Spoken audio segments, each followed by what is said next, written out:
Download this free and open source password manager at KeePassXC.org. Once you install it, create your first database, give the database a good name, and make sure to put a description of what the database is for. Leave the encryption settings as default and click Continue. Create a password for your database and make sure that it's one that you're going to remember. Write it down. If KeePass warns you that your password is too weak, add a couple of symbols and some numbers to it. And if you're really not that concerned, like me in this case, just continue with the weak password. Save the database to a cloud location like OneDrive if you intend to share it with other users, and make sure to give the database a good name. I name mine Like and Share if you like my content, or if you hate it, leave a comment. Any engagement helps. Click the settings button and change this one setting or suffer the consequences. Turn on backup database file before saving. And also, if you intend to share this with other people, make sure to add a little bit of extra words behind the backup destination's database name. In this case, I put -HP Fedora -SUSE. Right click in this section to create a new folder, or as they call them, groups. Give the group a name and click OK.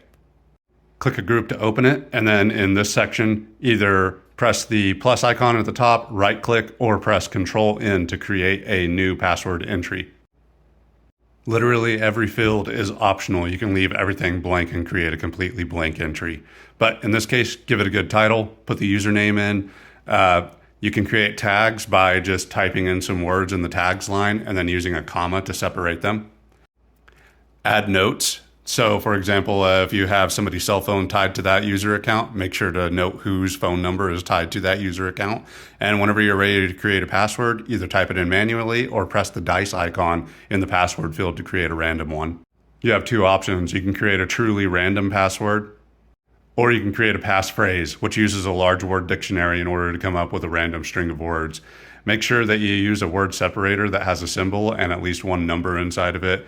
Change the word case if you need them to have some uppercase and some lowercase values. And passphrases are better than random passwords whenever you need to like verbally communicate what a password is to, say, a computer technician like me, or if you just want a really, really easy password to remember. If you've added tags, it'll appear in the lower left-hand corner. Right-click an entry in order to copy the username, the password, the URL, and a whole host of other options.